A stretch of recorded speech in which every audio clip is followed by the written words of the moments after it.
शुरू करें हम लोग मंगलाचरण से शुरू करते हैं।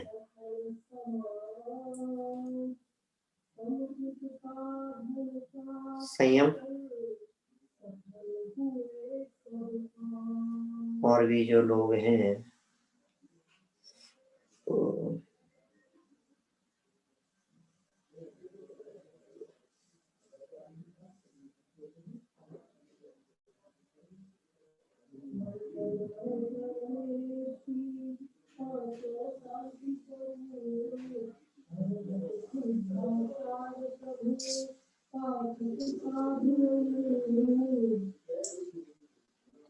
चलिए मंगलाचरण से शुरू करते हैं। सभी लोग तैयार? स्क्रीन पर एक दो लोगों के पास में फैसिलिटी है, जैसा भी हो वे शुरू करेंगे।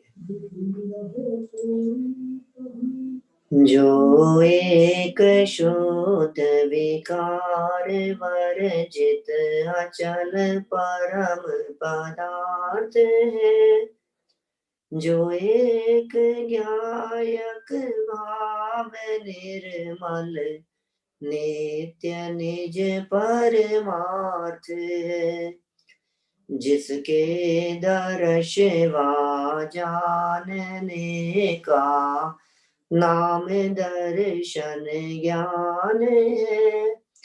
हो न मन उस परमार्थ को जिसमें चरण ही ध्यान है, निज आत्मा को जान कर पहचान कर जम कर अभी जो बन गए परमात्मा पर्याय में भी वे सभी वे साध्य है आराध्य आराधना के सारे हो न मन उन जिन देव को जो भव जलधि के पारे, भव चक्र से जो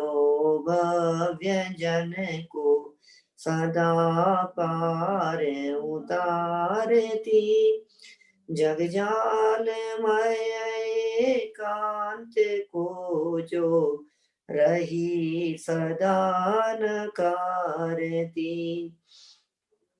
निज तत्व को पाकर भाविक जिसकी उतारे आरती, नय चक्रमय उपलब्ध नित यह नित्य बोधक भारती,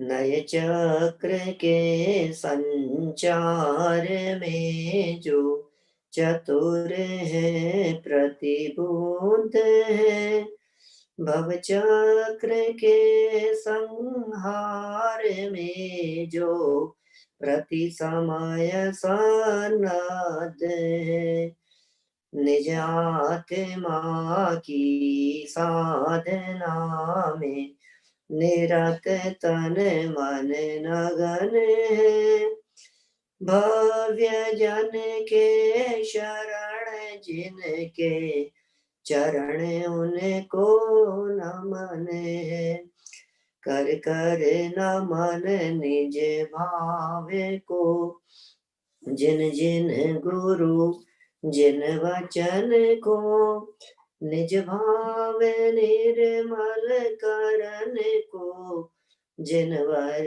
कथित नय चक्र को, निज बुद्धि बल अनुसार प्रस्तुत कर रहा हूँ विज्ञ जन, ध्यान रखना चाहिए यदि वो कहीं कुछ स्खलन, यदि हो कहीं कुछ स्खलन। परम भाव प्रकाशक नए चक्र और इस नए चक्र के आधार से यहाँ हमारी चर्चा चलते हुए हम निश्चय नय के भेद प्रभेदों के अंतर्गत शुद्ध निश्चय नय और अशुद्ध निश्चय नय, इसकी चर्चा आपके बीच में कर चुके हैं। शुद्धता को विषय करे वो शुद्ध निश्चय नय है, अशुद्धता को विषय करे वो अशुद्ध निश्चय नय है। अब इसी चर्चा को जो पीछे अपन ने देखी थी, उसमें दो महत्वपूर्ण उद्धरण यहाँ प्रस्तुत किए थे। एक ब्रह्मदेव सूर्य की टीका का बहुत सुंदर उदाहरण प्रस्तुत किया, एक परमात्म प्रकाश का भी उदाहरण था। आप लोगों को विषय वस्तु थोड़ी बहुत ध्यान में होगी जो अपनी चर्चा पीछे यहाँ चली है। दोनों ही उद्धरणों को देखने पर एक बात हमारे उपयोग में स्पष्ट हुई कि कहीं तो शुद्ध नए शब्द का प्रयोग तीनों भेदों में से तलाशना पड़ता है, और कहीं स्पष्ट रूप से आचार्य देव एक देश शुद्ध निश्चय ने ऐसा प्रयोग कर देते हैं। माने वास्तव में अपने उपयोग को यदि सूक्ष्म करके न देखा जाए तो विषय वस्तु हमारे को बिल्कुल स्पष्ट नहीं हो पाती है। उपयोग की सूक्ष्मता तो चाहिए ही। आप आ जाइए, यहाँ अध्यात्म शब्द की भी चर्चा हुई, अधिआत्म, ये सब भी चर्चाएं आपके बीच में की जा चुकी है। और अब आगे बढ़ रहे हैं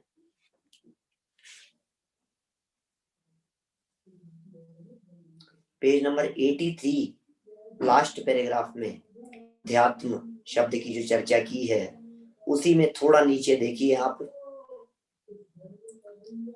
बिल्कुल लास्ट लाइन, हम पढ़ चुके थे ये सब प्रकरण, बिल्कुल लास्ट लाइन इसकी, इस बात को ध्यान में रखकर, मिल गया आपको? इस बात को ध्यान में रखकर ही निश्चय नय के परम शुद्ध निश्चय नय को छोड़कर तीन भेद किए गए हैं। कौन सी बात को ध्यान में रखकर?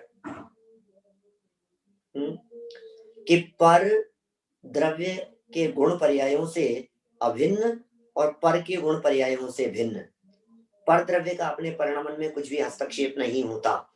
इस बात को ध्यान में रखकर इसके तीन भेद किए गए हैं, एक परम शुद्ध निश्चय नय और फिर उसके अलावा साक्षात एक देश और अशुद्ध निश्चय नय।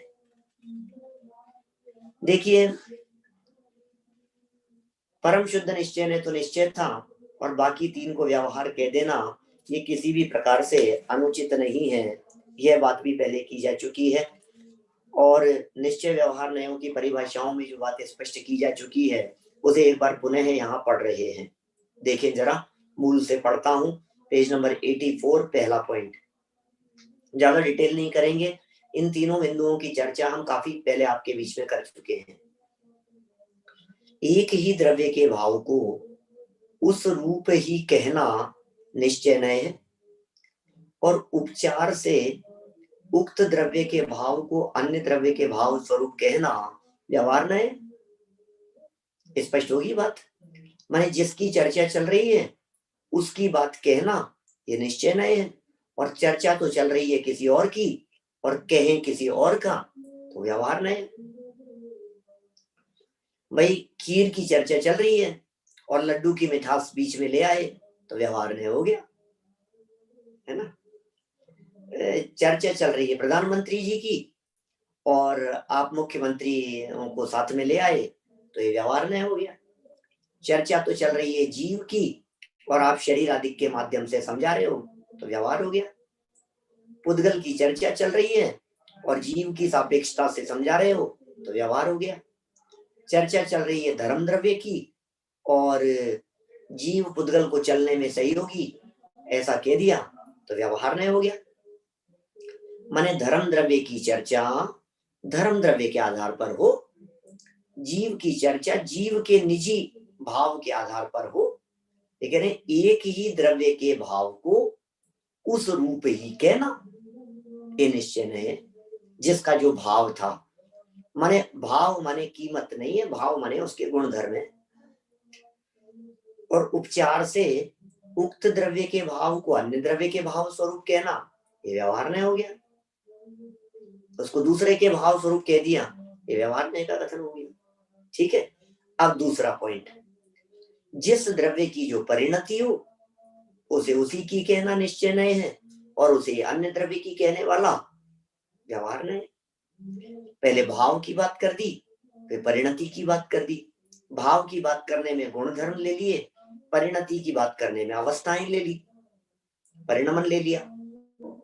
जो जिस द्रव्य का जैसा परिणमन हो उसको उसी का कहना, ठीक है ना। स्वाश्रित तो निश्चय नहीं है, और उसे अन्य द्रव्य की कह देना, ये पराश्रित होने से पराश्रित तो व्यवहार है, पराश्रित कथन होने से वो व्यवहार नहीं हो जाएगा।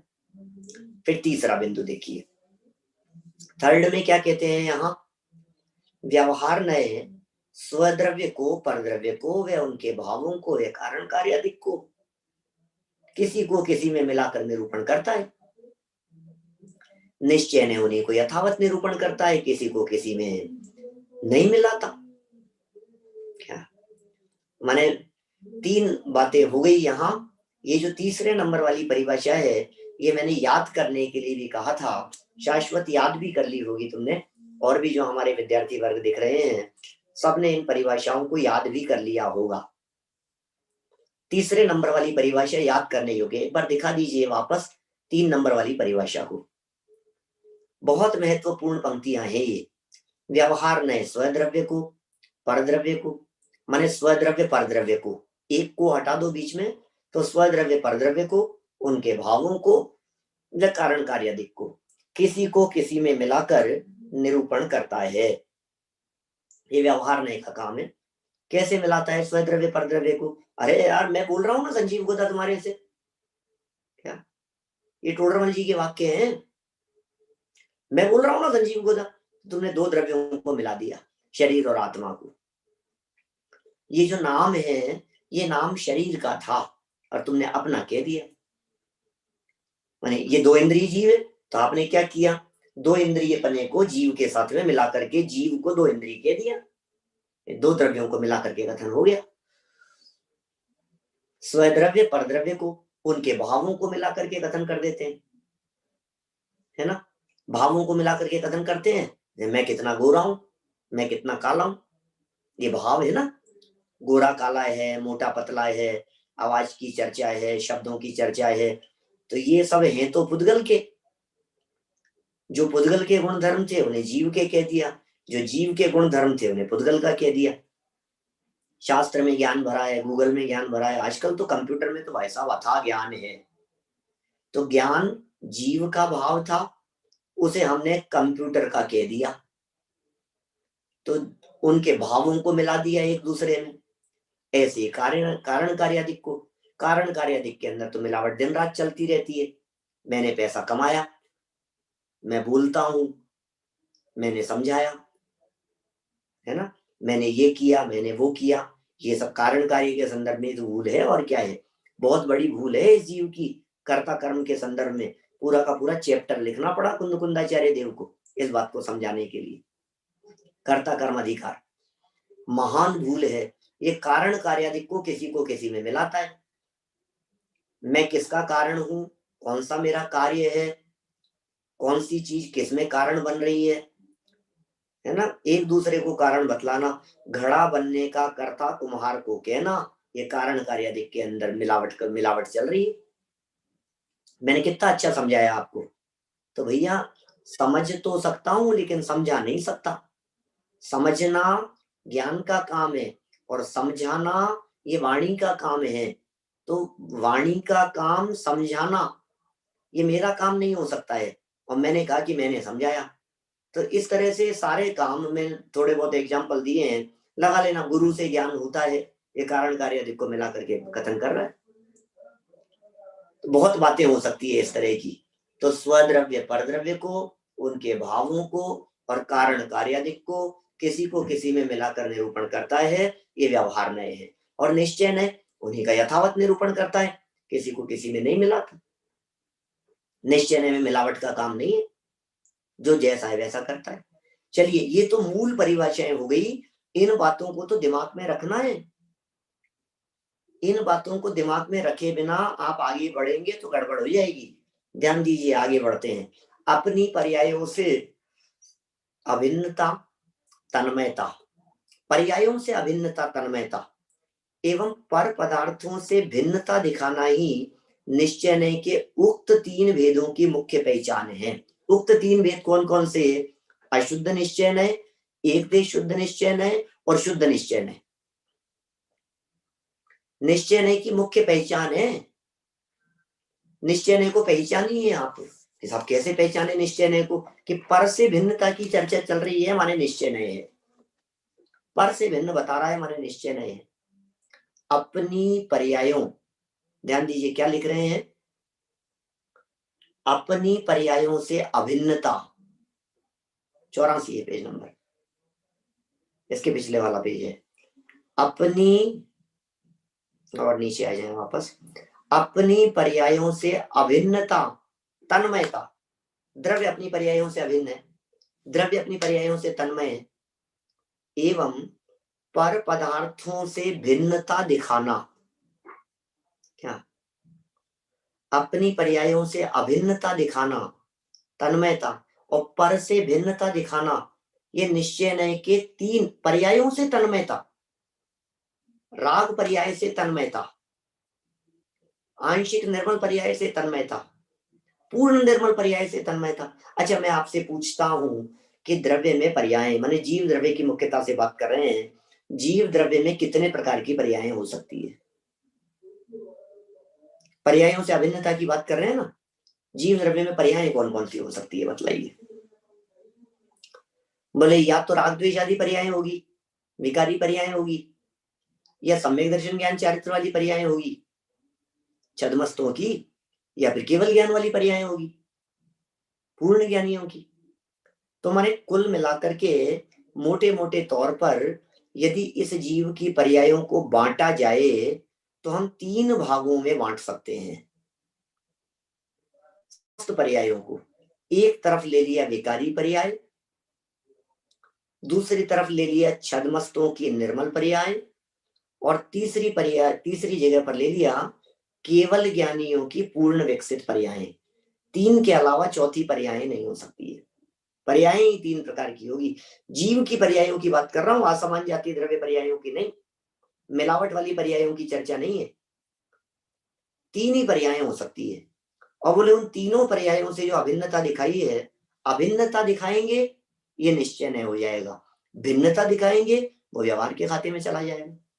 भेद सो व्यवहार, अभेद सो निश्चय, अभिन्नता की चर्चा चल रही। अपनी पर्यायों से अभिन्नता तन्मयता एवं पर पदार्थों से भिन्नता, पर पदार्थों से भिन्नता दिखाना ही निश्चय नय के उक्त तीन भेदों की मुख्य पहचान है। तथा परम शुद्ध निश्चय नय का कार्य क्या है? अपनी पर्यायों से भी भिन्नता दिखाना है। गजब हो गया। इसका मतलब यदि एक वाक्य में कहा जाए, नीचे आया भी है वाक्य, पर और पर्यायों से भिन्नता, ये निश्चय नय का काम हो गया। क्या कह दिया? पर और पर्यायों से भिन्नता। देखो अगला वाक्य पढ़ता हूं। इस प्रकार ये निश्चय नय के चारों भेद, निश्चय नय का काम बतला रहे हैं, निश्चय नय क्या करता है उसे देखिए। इस प्रकार ये निश्चय नय के चारों भेद निज शुद्धात्म तत्व को पर और पर्यायों से भिन्न अखंड त्रैकालिक स्थापित करते। क्या कर रहे हैं बतलाइए। इस प्रकार ये निश्चय नय के चारों भेद, चारों भेदों के नाम तो आप लोगों को याद हो ही गए होंगे, है ना? परम शुद्ध निश्चय नय, साक्षात शुद्ध निश्चय नय, एक देश शुद्ध निश्चय नय और अशुद्ध निश्चय नय। ये चारों भेदों का एकमात्र काम क्या है कि पर और पर्याय से भिन्न अखंड त्रैकालिक स्थापित करना। बोलो, पर और पर्यायों से भिन्न अखंड त्रैकालिक स्थापित करना। पर से भिन्न स्थापित करने का काम तीन नयों का हो गया, और पर्यायों से भिन्न स्थापित करने का काम परम शुद्ध निश्चय नय का हो गया। ये नए दृष्टि को पर और पर्याय से हटाकर किस प्रकार स्वभाव सन्मुख ले जाते हैं, इसकी चर्चा इनके प्रयोजन पर विचार करते समय आगे करेंगे। जब इनके प्रयोजन की अपेक्षा से चर्चा करेंगे प्रयोजन को लक्ष्य में रख करके चर्चा करेंगे तो बात स्पष्ट हो जाएगी। क्या माने वो बात आगे आएगी। अभी तो इतनी मोटी मोटी बात हमने समझ ली है। निश्चय न पर और पर्यायों से भिन्न, पर्यायों से पार त्रिकाली ध्रुव को लक्ष्य बनाएंगे, ऐसी पंक्ति आती है। पर्यायों से पार, तो पर्यायों से पार कौन सा नय है? बोले पर्यायों से पार बतलाने वाले नय का नाम है परम शुद्ध निश्चय नय। अभी यहाँ चारों की चर्चा प्रारंभ कर रहे हैं, नीचे से पढ़ता हूं मैं, आपको बात स्पष्ट हो जाएगी। क्या कह रहे हैं? परम शुद्ध निश्चय नय। अब यहाँ निश्चय नय के वेदों के स्वरूप एवं उनकी विषय वस्तु पर पृथक पृथक विचार करते हैं, अलग अलग तरह से विचार कर रहे हैं। नंबर 1 क्या पॉइंट है? पहला नंबर का पॉइंट है, नय ही कुछ अलग प्रकार का है। ये बड़ा अद्भुत प्रकार का नय है। ये नए मुमुक्षुओं को सर्वाधिक प्रिय है, परम शुद्ध निश्चय नय। ये नए प्रत्येक आत्मार्थी को बहुत आनंददायक दिखाई देता है, परम शुद्ध निश्चय नय। ये नए इतना गजब का है, इस नए को देखने से हमें ऐसी फीलिंग आती है कि यार यही मैं हूं असली में, तो यही मेरा स्वरूप है। क्योंकि पर्याय मात्र से पार है ना। परिभाषात्मक दृष्टि से देखें तो क्या बनाई इसकी परिभाषा? परम शुद्ध निश्चय नय में त्रिकाली शुद्ध परम पारणामिक भाव, सामान्य भाव का ग्रहण होता है। ये परिभाषा ये एक प्रकार से, आपको यदि परम शुद्ध निश्चय नय की परिभाषा बनानी हो तो आप इसको परिभाषा रूप से यहाँ सम्मिलित कर सकते हैं। यही परिभाषा है, इसके अलावा और कोई दूसरी परिभाषा नहीं है। बाकी तो फिर अपन अपनी भाषा में जब कहेंगे ना तो फिर उसको कह देंगे कुछ भी जैसा अपने को कहना होगा। अपनी भाषा में कहेंगे तो फिर क्या कह देंगे? अपनी भाषा में कह देंगे अपन जो पर्याय मात्र से पार जिसका विषय हो वो परम शुद्ध निश्चय नय है। पर्याय मात्र से पार, पर्याय मात्र से पार ऐसा बताता है। तो परम शुद्ध निश्चय नय में त्रिकाली शुद्ध परम पारिणामिक, त्रिकाली, त्रिकाली मने भूत वर्तमान भविष्य तीनों से अप्रभावित। इस त्रिकाली को अकाली भी कह सकते हैं। त्रिकाली माने जिसमें भूत नहीं है, जिसमें वर्तमान नहीं है, जिसमें भविष्य नहीं है। भूत वर्तमान भविष्य तीनों है भी, ऐसा कह सकते हो। सदा एक रूप रहने वाला और शुद्ध। इसकी शुद्धता कैसी है? बोले परम पारिणामिक भाव स्वरूप। अब परम पारिणामिक भाव कह दो या पारिणामिक भाव कह दो, कुछ फर्क नहीं है उसमें। पारिणामिक भाव और परम पारिणामिक भाव, इन दोनों में कोई फर्क नहीं है। जनागम में वास्तव में मुख्य रीति से जो चर्चा हुई है वो पारिणामिक भाव की ही चर्चा हुई है। परम पारिणामिक भाव की भी जहां चर्चा आई है वो ऐसा समझना कि जीव की मुख्यता से, जीव को पृथक दिखाने के लिए परम पारिणामिक कह दिया जाता है। कभी कभी कुछ लोगों का प्रश्न होता है इस तरह का कि पंडित जी एक बात बतलाओ, ये पारिणामिक और परम पारिणामिक में क्या फर्क है? कुछ फर्क है क्या? पारिणामिक भाव और परम पारिणामिक भाव में कुछ अंतर है क्या? कोई अंतर नहीं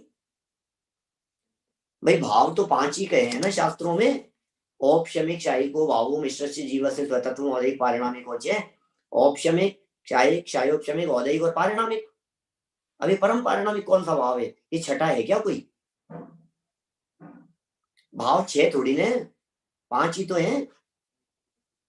तो जो औपशमिक, क्षायिक, क्षायोपशमिक, औदैहिक और पारिणामिक, ये जो पारिणामिक है, इस पारिणामिक भाव सब द्रव्यों में है। पारिणामिक किसे कहते हैं? क्या पारिणामिक भाव किसे कहते हैं? जिसमें कर्म का उदय, उपशम, क्षय और क्षयोपशम चारों नहीं हो, उसे पारिणामिक भाव कहते हैं। क्या पारिणामिक भाव किसका नाम? जिसमें कर्म का उदय नहीं है।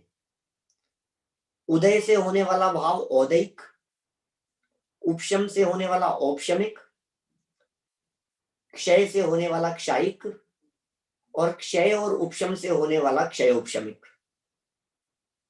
ठीक है। तो उदय, उपशम, क्षय और क्षयोपशम, ये चारों भाव जिसमें नहीं हो, जो इन चारों से अप्रभावित हो, उसका नाम है पारिणामिक। इसलिए पारिणामिक भाव कर्म से प्रभावित नहीं होता। जैसे जीवत्व, ये पारिणामिक भाव है। बोले जीव को जीवत्व पने से रहने के लिए उसे जरूरत नहीं है किसी कर्म के उदय की, उपशम की, क्षय की, कोई फर्क नहीं पड़ता। जीव का जीवत्व पना पारिणामिक भाव है। इसी तरह से भव्यत्व, अभव्यत्व ये भी पारिणामिक भाव है, क्योंकि कर्म से नहीं है, ये कर्म से इनका कुछ लेना देना नहीं है, इसलिए इनको पारिणामिक भाव करेंगे। अभी जिस तरह पारिणामिक भाव मतलब अनचेंजेबल,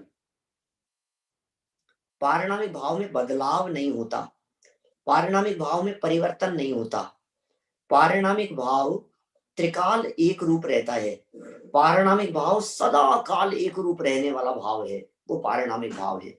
तो जैसे जीव का जीवत्व पना पारिणामिक भाव है, इसी तरह से पुद्गल का पुद्गलत्व पना पारिणामिक भाव है।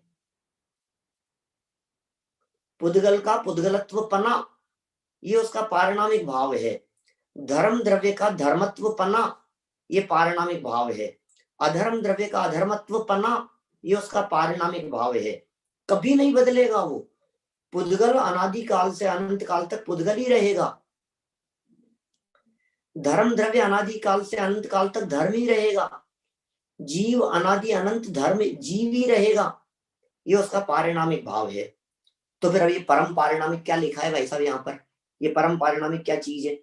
बोले परम पारिणामिक कोई चीज नहीं है। परम पारिणामिक का सीधा सीधा सा अर्थ है पुद्गल आदि अन्य द्रव्यों से भिन्न बतलाने के लिए परम पारिणामिक जोड़ दिया जाता है। पुद्गल आदि भावों से जीव के पारिणामिक भाव को अन्य करने के लिए उसे परम पारिणामिक कह दिया जाता है। जिसे आगम में पारिणामिक भाव कहते हैं, उसे ही परमागम में परम पारिणामिक कह देते हैं। कोई फर्क नहीं है। इसलिए पारिणामिक और परम पारिणामिक कोई बात नहीं। यहाँ कह रहे हैं शुद्ध परम पारिणामिक सामान्य भाव का जिसमें ग्रहण होता है उसका नाम है परम शुद्ध निश्चय है। उसके कुछ शास्त्रीय कथन इस प्रकार हैं।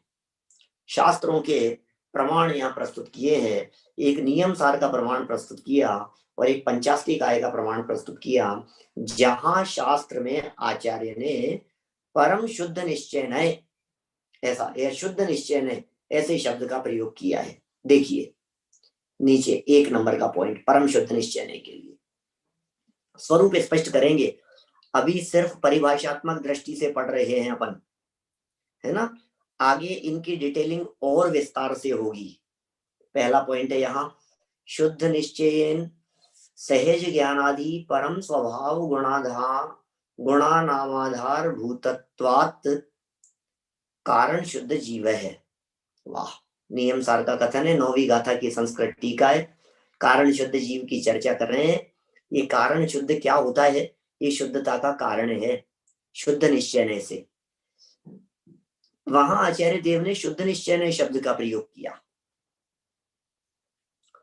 आचार्य देव ने नियम सार की 9वीं गाथा की टीका में शुद्ध निश्चय से, तो बोले शुद्ध निश्चय से क्या कहना चाहते हैं?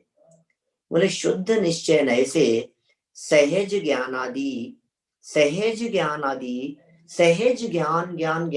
आदि परम स्वभाव भूत गुणों का आधार होने से कारण शुद्ध जीव है। ये कारण शुद्ध जीव की जो चर्चा है, ये कारण शुद्ध जीव की चर्चा को ग्रहण करने वाला, इस कारण शुद्ध जीव की बात को देखने वाला, कारण परमात्मा की बात को बतलाने वाला परम शुद्ध निश्चय नहीं होता है। क्योंकि कारण शुद्ध जीव कब है भैया और कब नहीं है? बोले त्रिकाल है, अनादि अनंत है। शुद्धता का कारण तो द्रव्य में अनादि अनंत मौजूद है, इसी को कारण शुद्ध कहेंगे। कह रहे कारण शुद्ध कह करके क्या कहना चाह रहे हैं? कारण शुद्ध जीव, कारण परमात्मा। नियम सार का तो एक समझ लीजिए आप यूनिक प्रकरण है नियम सार का। कारण परमात्मा, कारण शुद्ध परमात्मा, कारण जीव, कारण शुद्ध जीव, ये नियम सार का ऐसा यूनिक प्रकरण है जो नियम सार के अतिरिक्त अन्य कहीं नहीं मिलता। कारण शुद्ध पर्याय नियम सार के अलावा दूसरी जगह पर नहीं मिलती है ये चर्चा। और ये पद्म ब्रह्मलधारी देव की एक टीका है, बड़ा गजब का विश्लेषण किया। ये क्या है कारण शुद्ध जीव? बोले सुनो, जब तुम्हें शुद्धता प्रकट करनी हो तो उस शुद्धता का कारण त्रिकाल आपका हाजरा हजूर मौजूद है। जब प्रकट करना चाहो शुद्धता, इट्स अप टू यू। आप जब चाहो, आपके ऊपर छोड़ दिया। साहब सम्यक दर्शन नहीं हो रहा रे, अभी सम्यक दर्शन करो तो अभी हो जाए, अभी आनंद लो तो अभी हो जाए। कि नहीं नहीं साहब, उसके लिए ये कारण वो कारण। बोले कारण त्रिकाल मौजूद है, इसका नाम कारण शुद्ध जीव है। ये कारण परमात्मा है। ये परम पारिणामिक भाव है। ये परम पारिणामिक भाव परम शुद्ध निश्चय का विषय होता है। माने उस परम शुद्ध जीव को देखने वाली ये जो परम शुद्धता है, क्या ये परम शुद्धता माने त्रैकालिक शुद्धता, ये परम शुद्धता माने स्वाभाविक शुद्धता, ये परम शुद्धता माने उत्पन्न होने वाली शुद्धता नहीं है, ये बनी बनाई शुद्धता है। परम शब्द का जो प्रयोग किया है शुद्धता के पहले, के नंबर का पॉइंट, परम शुद्ध निश्चय नय, इस नय का नाम है। यहां परम क्या चीज है? परम माने त्रिकाल, शुद्ध माने शुद्ध तो है ही, लेकिन ये शुद्धता पर्याय वाली शुद्धता नहीं है, ये पर्याय के बिना वाली शुद्धता है, ये स्वभाव की शुद्धता है, ये वस्तु स्वरूप की शुद्धता है। ये निर्मलता अनादि अनंत निर्मल है, उस निर्मलता की चर्चा कर रहे हैं। ये परम शुद्ध निश्चय है। उस निर्मलता को देखने वाली श्रुत ज्ञान की पर्याय को परम शुद्ध निश्चय नय कहते हैं।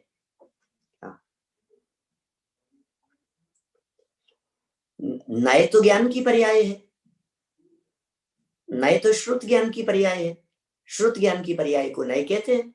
अब कौन से श्रुत ज्ञान की पर्याय परम शुद्ध निश्चय नय कहलाएगी? बोले विषय बताओ। आपने जिस श्रुत ज्ञान के माध्यम से परम शुद्धता को देखा वो परम शुद्ध निश्चय है। जिस श्रुत ज्ञान के माध्यम से परमानेंट शुद्धता दिखाई दी वो परम शुद्ध निश्चय है। स्वाभाविक शुद्धता जहां दिखाई दे रही है वो ज्ञान की पर्याय परम शुद्ध निश्चय है कहलाई। कितना सुंदर प्रयोग है। कौन सा शुद्ध निश्चय है जो कारण शुद्ध जीव को देखेगा? बोलो। एक देश शुद्ध निश्चय है, क्या कारण शुद्ध को देख सकता है? साक्षात शुद्ध क्या कारण शुद्ध को देख सकता है? परम शुद्ध निश्चय नहीं है जो कारण शुद्ध जीव को देख सकता है। इसका मतलब जब कारण शुद्ध जीव की चर्चा की और शुद्ध निश्चय नए शब्द का प्रयोग किया गया तो हमें ही समझना पड़ेगा कि यहाँ जो शुद्ध निश्चय नए शब्द का प्रयोग है ये तीन में से किसी एक के अर्थ में है। ये ऊपर वाला शुद्ध है, समझ में आ रही है बात? जहां शुद्ध अशुद्ध के भेद किए थे उनमें से एक है। क्या बातें कहना चाहते हैं? देखिए, एक प्रमाण प्रस्तुत किया है, दूसरा प्रमाण भी कुछ इसी प्रकार का है। दूसरा प्रमाण है पंचाष्टिकाय गाथा 27 की जयसेनाचार्य की तात्पर्य वृत्ति टीका का। जयसेनाचार्य की तात्पर्य वृत्ति टीका। जयसेनाचार्य भी परम आध्यात्मिक विद्वान हुए हैं। अब आप कहेंगे साहब विद्वान कह रहे हो, उनको आचार्य थे तो जयसेनाचार्य, फिर विद्वान कह रहे हो, क्यों आचार्य विद्वान नहीं हो सकते हैं क्या? विद धातु ज्ञान के अर्थ में प्रयोग की जाती है और वान माने उससे सहित होना। तो जो ज्ञान की विशेषता से सहित है वे सब विद्वान हैं, बड़े आध्यात्मिक प्रवक्ता हैं। जयसेनाचार्य क्या कह रहे हैं? आत्मा ही शुद्ध निश्चयेन सत्ता चैतन्य बोधादि शुद्ध प्राणेर जीवती। क्या? सत्ता चैतन्य बोधादि, सत्ता चैतन्य बोधादि शुद्ध प्राणेर जीवती, शुद्ध प्राणेर जीवती, ये शुद्ध प्राणों से जीता है। बोलो, प्राण निकल गए मेरे, तो प्राण निकल गए। अरे तेरे प्राण जो है वो कभी निकलते ही नहीं है, तू कौन से प्राण निकलने की बात कर रहा है? अरे यार आज तो भाई साहब प्राण निकल गए, इतना पैदल चलाया उन्होंने हमारे को, प्राण निकल गए। आज तो इतनी क्लास हो गई दिन भर में, आज तो प्राण निकल गए। गजब हो गया, प्राण निकल गए। तेरे प्राण कहाँ बसे हैं ये तो बता। सच में तू जो बात कहता है ना, कभी कभी लगता भी है कि तेरी बात सच्ची भी दिखती है, क्योंकि तेरे प्राण तेरे चैतन्य प्राण के अलावा पुद्गलों में बसते हैं, ऐसा हम महसूस करते हैं। मिथ्या दृष्टि जीवों के प्राण पुद्गलों में बसते हैं, मिथ्या दृष्टि जीवों के प्राण अचेतन पदार्थों में बसते हैं। मिथ्या दृष्टि जीवों के प्राण गाड़ी में बसते हैं, मोबाइल में बसते हैं। मोबाइल चला गया तो प्राण निकल जाते हैं, लैपटॉप टूट गया तो प्राण निकल गए हमारे। तो इसका मतलब तुम्हारे प्राण मोबाइल में बस रहे। आचार्य देव यहाँ कह रहे हैं भैया तुम्हारे प्राण इस मोबाइल आदि मेटेलिक चीजों में तो है ही नहीं। तुम्हारे प्राण ये जो 5 इंद्रिय, 3 बल, आयु और श्वासोश्वास रूप जो 10 प्राण कहे जाते हैं, ये भी तुम्हारे प्राण नहीं है क्या? जो 5 इंद्रियां दिखाई देती है, मन वचन काय 3 बल दिखते हैं, आयु और श्वासोश्वास, गोमट सार आदि ग्रंथों को जब पढ़ेंगे तो इनको प्राण कहेंगे। गोमट सार जीव कांड में इनको प्राण कहा है। ये 10 प्राण है, 10 प्राण है भैया, 10 प्राण है। जो 10 प्राणों से जीता है उसे जीव कहते हैं। अरे 10 प्राणों से तो सदा काल जिया भी नहीं है। ए इंद्रिय चतुष्पाणा, क्या एक इंद्रिय के तो 4 ही प्राण है क्या? आप कह रहे कैसे कह रहे हो 10 प्राण? और सुनो, मिनिमम कितने प्राण हो सकते हैं? बोलो वैभव भाई, आपने तो गहराई से अभ्यास किया है, कम से कम प्राण हो तो कितने हो? उंगलियां से बताओ। 4? 4 से कम भी हो सकते हैं क्या? 4 से कम भी हो सकते हैं, 3 भी प्राण हो सकते हैं। क्या बात कर रहे हो साहब? इंद्रिय, बल, आयु और श्वासोश्वास, ये 4 तो होंगे ना। एक इंद्रिय जीव के 4 प्राण होते हैं, इससे कम कैसे हो जाएंगे? एक इंद्रिय जीव के 5 इंद्रियों में से एक इंद्रिय होगी, मन वचन काय में से काय बल है उसके। इंद्रिय, बल, आयु है, श्वासोश्वास है कि नहीं? श्वासोश्वास अपर्याप्तक जीवों के नहीं होता क्या? यदि कोई एक इंद्रिय अपर्याप्तक है, अभी कर्णानुयोग का प्रकरण आ गया बीच में, मेरे को ये वैभव जी दिख गए इसलिए मैंने पूछ लिया, बाकी तो अपनी प्रकरण यहाँ अध्यात्म का चल रहा है। गोमट सार पढ़ा है तो गोमट सार की बात तो ख्याल में आनी चाहिए। मतलब अपर्याप्तक जीवों के क्यों नहीं होता भाई साहब? क्योंकि समस्त अपर्याप्तक जीवों का जन्म मरण श्वास के 18वें भाग होता है ना? अपर्याप्तक जीवों का जन्म मरण श्वास के 18वें भाग होता है। अरे तो जब श्वासोश्वास के 18वें भाग में ही उसका मरण हो गया तो श्वास प्राण रहेगा उसके? श्वासोश्वास प्राण? तो अपर्याप्तक जीवों के एक एक कम होता है। सैनी पंचेंद्रिय अपर्याप्तक जीवों के 9 प्राण होते हैं। सैनी पंचेंद्रिय अपर्याप्तक जीवों के 9 नहीं होंगे, 7 होंगे। अभी और उसमें मन वो भी नहीं होता, बल भी नहीं होगा उसके, बल नहीं बनता है वहां। तो बड़ी अलग तरह की स्थितियां हैं। तो यहाँ जो बात कह रहे हैं, ये कह रहे हैं भैया सुख, सत्ता, चैतन्य, अवबोध, ये तेरे प्राण है। मैं इंद्रिय प्राण से नहीं जीता, मैं आयु प्राण से नहीं जीता। अरे भाई साहब आयु पूरी हो गई भाई साहब, प्राण निकल गए, अब तो सच में ही प्राण निकल गए। वैसे तो रोजाना कहता था गर्मी से मर गया, सर्दी से मर गया, ये ऐसे तो रोज प्राण निकलते रहते थे इसके, लेकिन आज तो सच में ही इनके प्राण ही निकल गए, प्राण पखेरु उड़ गए। अच्छा प्राण निकल गए, तो निकल के कहाँ गए भाई साहब ये तो बताओ? निकल गए, निकल गए। अरे भाई जब प्राण निकल गए ऐसे शब्द का प्रयोग किया जाता है, मैंने ये उसमें संस्कार सुधा के अंदर प्रश्नोत्तर छपा करते थे मेरे, जब शुरू की थी ना तो उसमें बहुत सारे प्रश्नोत्तर, तो मैंने उसमें इसका अपने जो क्या नाम है सप्तभंगी, सप्तभंगी नहीं क्या नाम है इसका, 7 समुद्घात, समुद्घातों का प्रकरण चलाया बहुत समय तक प्रश्नोत्तरों के रूप में, 7 समुद्घात की चर्चाएं।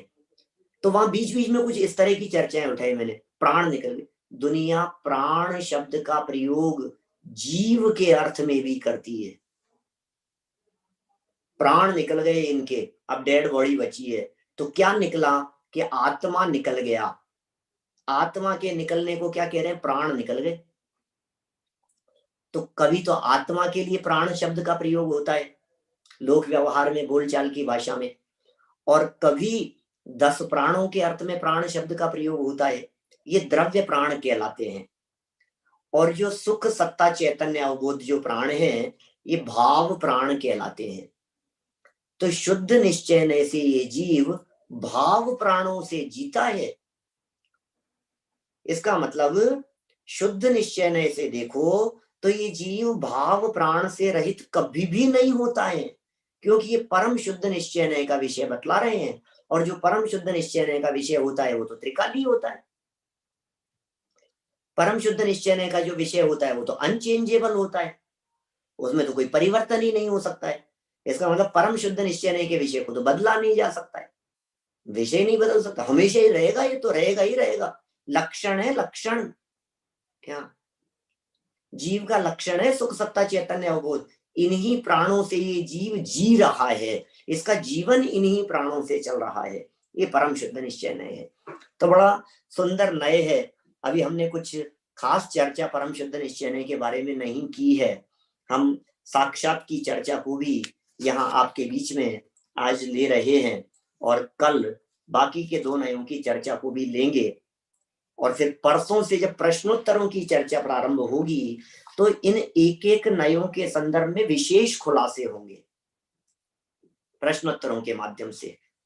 फिर हम प्रयोग भी देखेंगे, यद्यपि थोड़े थोड़े तो क्लियर हो ही गए होंगे आपको अभी, है ना, और ज्यादा क्लियरिटी आएगी फिर उस विषय में।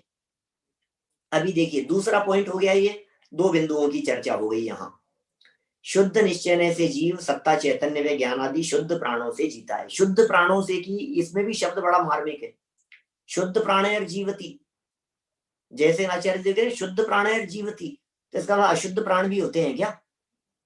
जब जब कह रहे हो शुद्ध प्राण है, शुद्ध प्राण से जी रहा है, तो मतलब इसके अंदर अशुद्ध भी झलक रहा है ना संतोष पाटनी जी साहब, क्या इसमें अशुद्ध भी झलक रहा है ना इसके अंदर?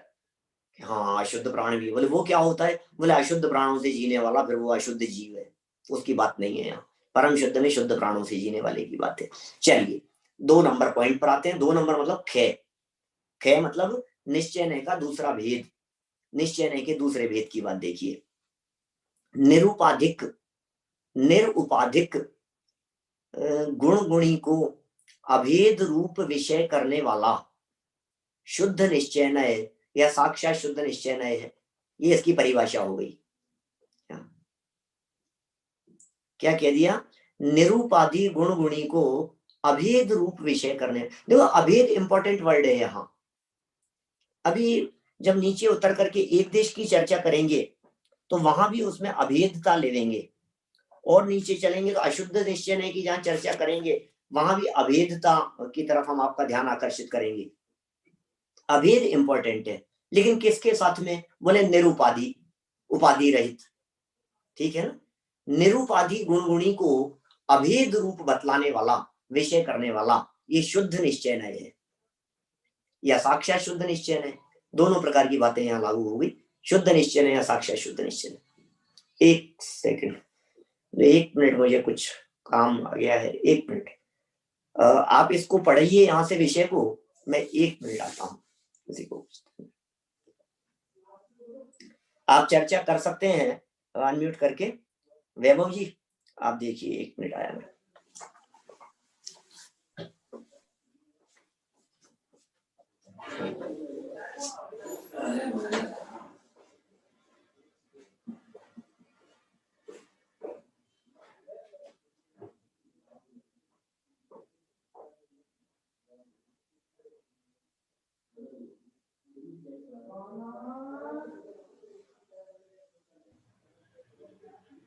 रिवीजन अपने आप ही कर लेते हैं हम लोग, है ना, तो तब तक थोड़ा पंडित साहब आ भी जाएंगे। तो आज अपन ने जो विषय पढ़ा उसमें सबसे पहले अपन ने जो पढ़ा है कौन सा, परम शुद्ध निश्चय का विषय पढ़ा है। तो परम शुद्ध निश्चय के विषय में अभी अपन लोगों ने क्या क्या समझा है ये अपन आपस में डिस्कस कर लेते हैं। इनको बोलता हूँ अंकिता जी को थोड़ा सा इस विषय के बारे में बताइए। अनम्यूट करता हूँ आपको मैं।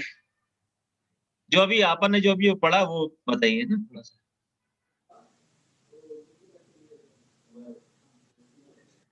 सामने जो पहचान वाले दिखते हैं उनको मैंने पूछ लिया। मैं एक्चुअली एक्सप्लेन नहीं कर पाऊंगी, मेरे पास में बुक भी नहीं है एक्चुअली रेफरेंस के लिए अभी। आप ही कीजिए ना, आपको तो बहुत अच्छे से आता है। ये परम शुद्ध निश्चय में हमने जो पहली जो लाइन पढ़ी थी उसमें ये पढ़ी थी कि पारिणामिक भाव। अब इसमें जो परम पारिणामिक भाव भी शब्द भी यूज हुआ है, तो वो परम शब्द क्यों यूज हुआ है, उसके लिए पंडित साहब ने अपने को बताया था कि परम शब्द इसलिए यूज हुआ है क्योंकि परम मतलब जो किसके आश्रय से है, जो त्रिकाली ध्रुव के आश्रय से है। तो इसलिए उसको नाम परम शब्द यूज किया है। तो परम परिणामिक भाव वहाँ पे इस शब्द के आश्रय में पारिणामिक के साथ में परम, क्योंकि अपन 5 भाव पढ़ते हैं, है ना? एक पारिणामिक भाव, सार्वक्षमिक भाव, औपशमिक भाव और क्षयिक भाव और चौथा पांचवा अपना औदिक भाव। ये 5 भाव तो अपन पढ़ते हैं। तो 5 भाव में पारिणामिक भाव अपन पढ़ते हैं। ये परम पारिणामिक भाव यहाँ पे क्यों लिखा है? तो ये क्योंकि त्रिकाली ध्रुव के आश्रय से होता है, इसलिए उसको त्रिकाली ध्रुव के आश्रय से करके उसको परम करके यहाँ पे टर्मिनोलॉजी ऐड की है। तो ये एक इम्पोर्टेंट पॉइंट पंडित साहब ने बताया था। जनरली ये सब पॉइंट्स अपने को पता नहीं चलते हैं कि यहाँ परम क्यों यूज किया कर। तो उस आश्रय से बताया था और वो नियम सार की कथा से अपने को बताया पंडित साहब ने। दूसरा जो अपना को जो बताया था, दूसरा पॉइंट जो उसमें बताया था अपने जयसेन आचार्य जी की टीका में, तो उसमें सेकंड पॉइंट के बारे में कोई खुलासा करना चाहेगा? अजय साहब, मैं आपको बोलता हूँ, थोड़ा सा आप बताएंगे। अच्छा, पंडित साहब आ गए। पंडित साहब तो भी क्या अपने को आगे विशेष, मार्गदर्शन करेंगे। क्या विशेष चर्चा, बताओ। अभी हम लोगों ने परम पारिणामिक भाव जो आपने बताया था उसके बारे में वो डिस्कशन किया था कि परम शब्द यहाँ पे यूज हुआ था, क्यों हुआ है, तो स्पेशली आपने उसको हाईलाइट किया था। तो वो पॉइंट हम लोगों ने अभी डिस्कस किया। चलो ठीक है, बढ़िया।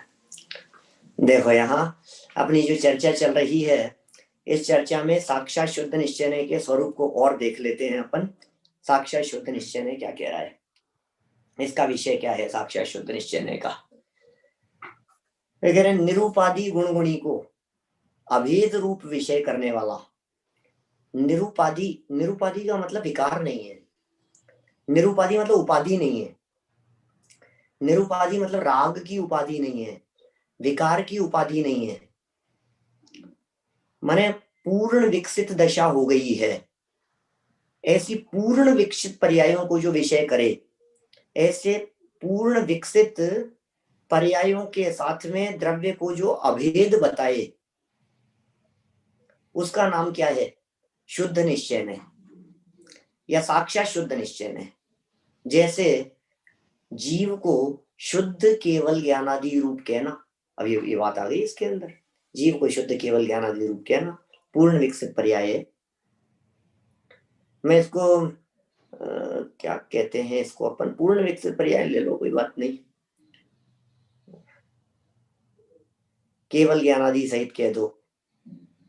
प्रयोग जब इनके देखेंगे ना, तो प्रयोगों में थोड़ी सी सावधानी रखनी पड़ेगी, क्योंकि यही विषय व्यवहार नय के अंतर्गत भी चला जाता है।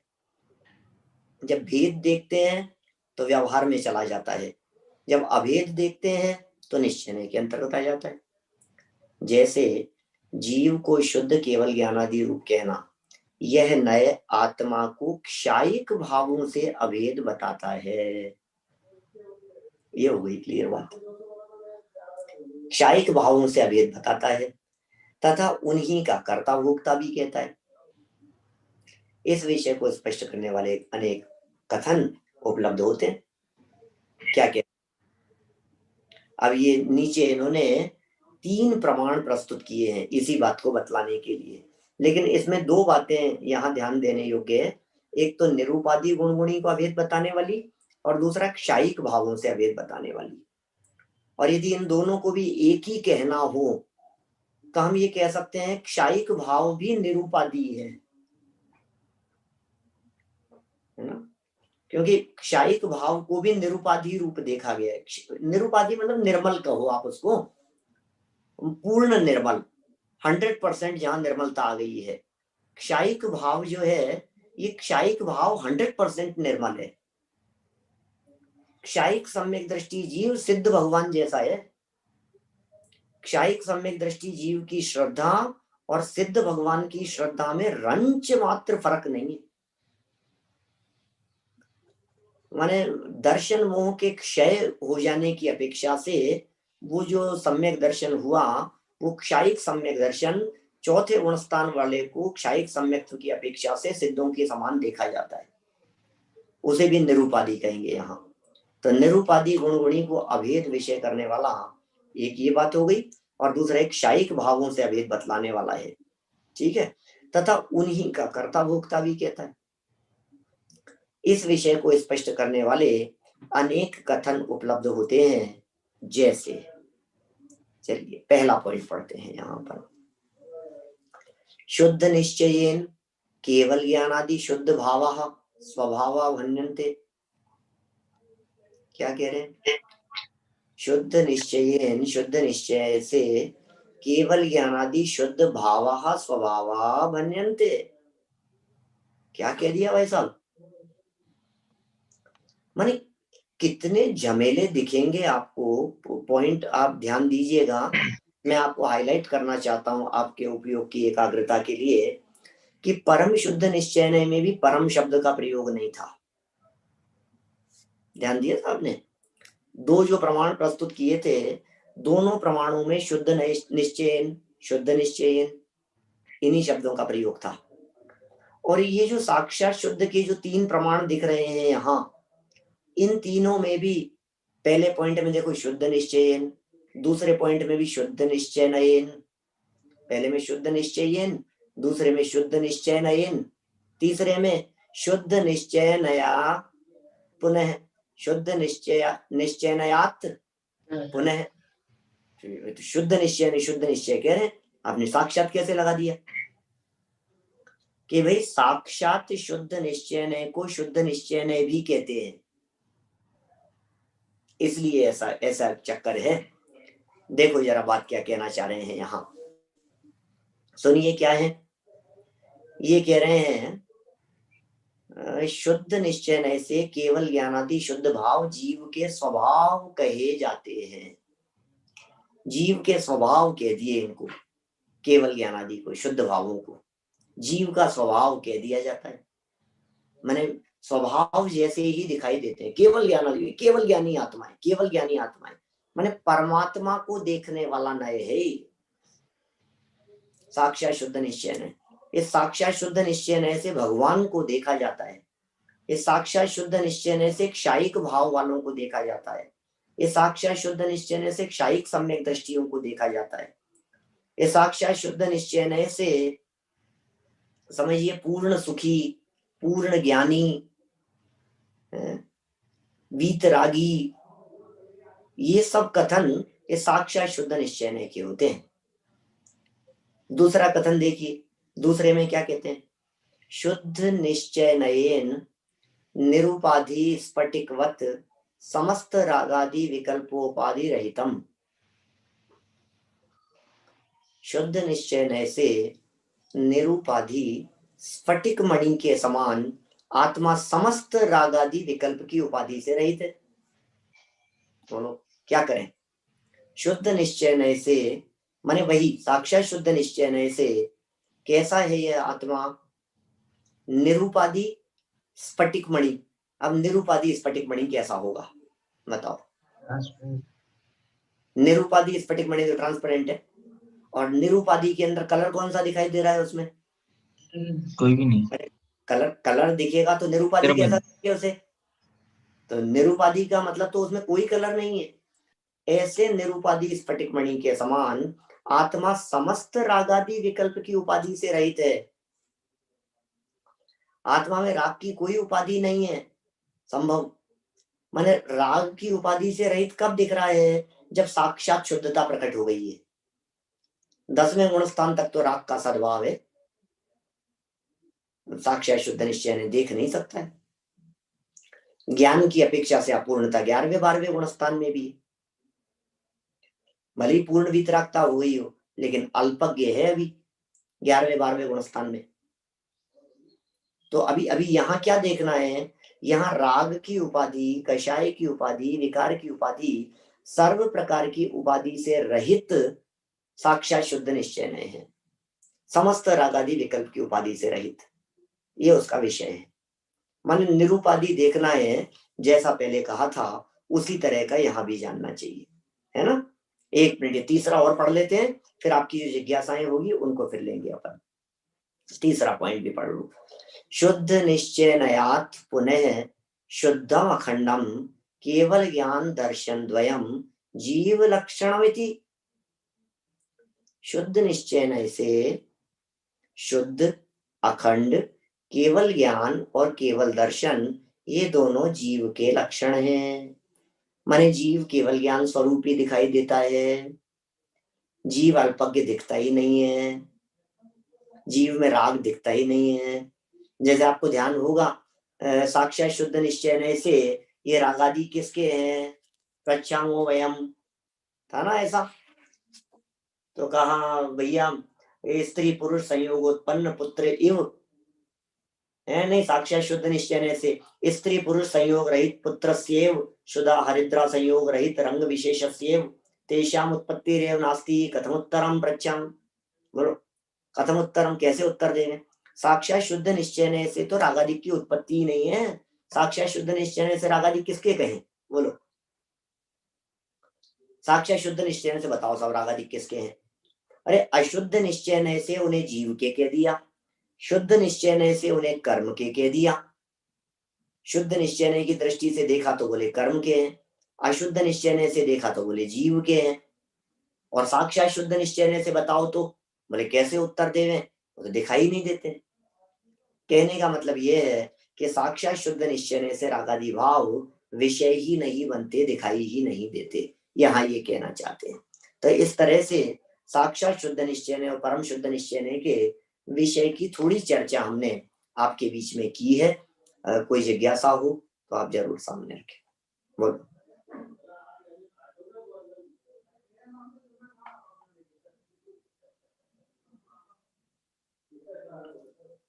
बोलो भाई।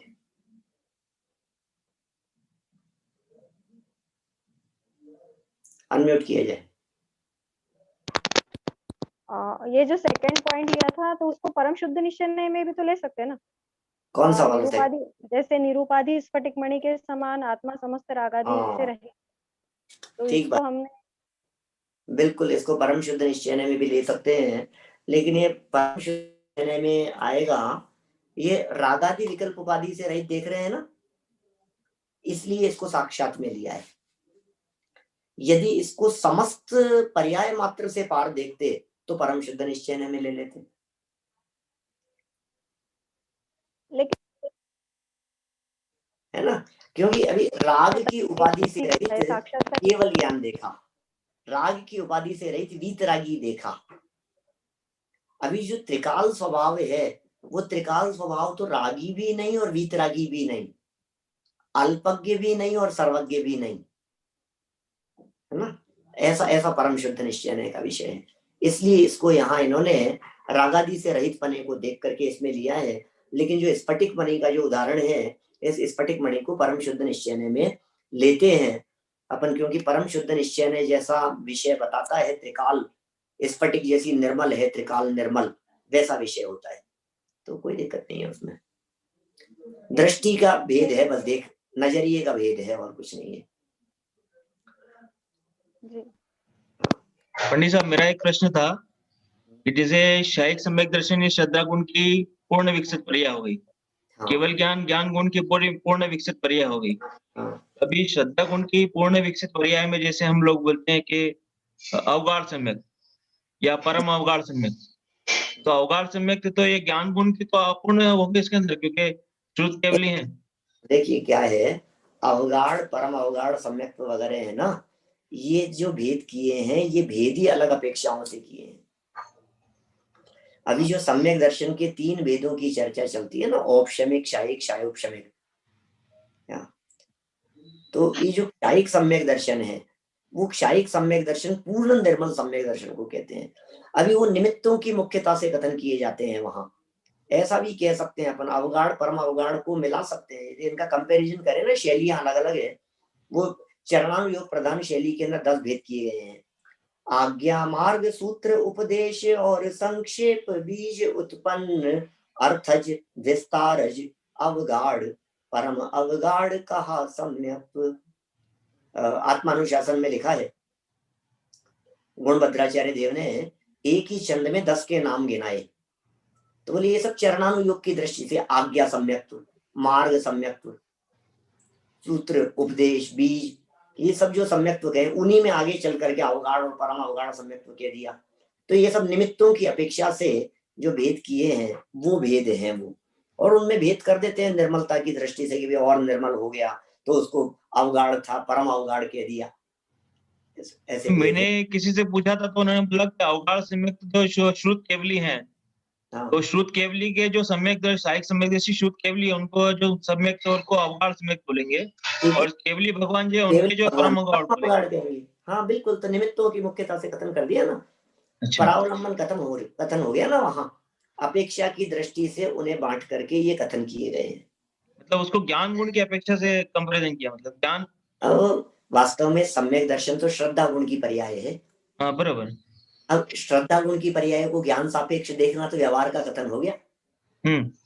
श्रद्धा का कथन श्रद्धा की अपेक्षा से हो, श्रद्धा का कथन ज्ञान की अपेक्षा से क्यों हो?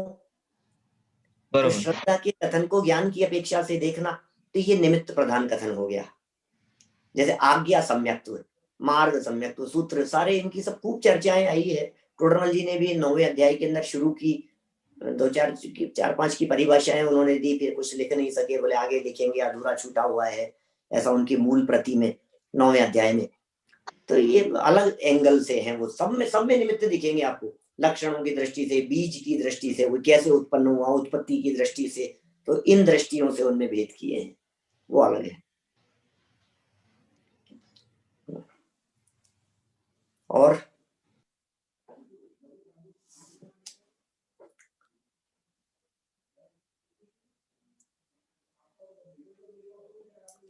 YouTube पे भी दिख रहा है कुछ, केवल ज्ञान आत्मा का स्वभाव है, पॉइंट 1, और केवल ज्ञान आत्मा का लक्षण है, पॉइंट 3, उसमें फर्क क्या है? केवल ज्ञान आत्मा का स्वभाव कहो या केवल ज्ञान आत्मा का लक्षण कहो, कोई फर्क नहीं है। पॉइंट 1 और 3 एक ही बात है, दोनों में एक ही बात कहना चाह रहे हैं। केवल शुद्ध जीव, जो कहा ना केवल ज्ञानादि शुद्ध भाव रूप जीव के स्वभाव, ये स्वभाव रूप परिणमन की बात है। वहां स्वभाव का मतलब स्वभाव रूप परिणमन है, ऐसा लगाना चाहिए। केवल ज्ञानादि शुद्ध भाव जीव के स्वभाव कहे जाते हैं। दिखाओ पहला पॉइंट, दिखा ना वैभव जी, अपनी जो चर्चा यहाँ चल रही है उसमें पहला पॉइंट था केवल ज्ञानादि शुद्ध भाव जीव के स्वभाव कहे जाते हैं। यहाँ स्वभाव का मतलब देखो, और देखो इन तीनों बिंदुओं को 1 सेकंड के लिए वापस देखना, 85 नंबर पेज पर है। 1 सेकंड, 1 मिनट और लूंगा आप लोगों का, लेकिन वापस क्लियर हो जाए, कहीं कोई कंफ्यूजन नहीं रहे, अधूरा ज्ञान लेकर के नहीं जाएं। इसके आगे वाले पे, इसके आगे 85 पेज पे आगे आगे बढ़ना है, पीछे नहीं।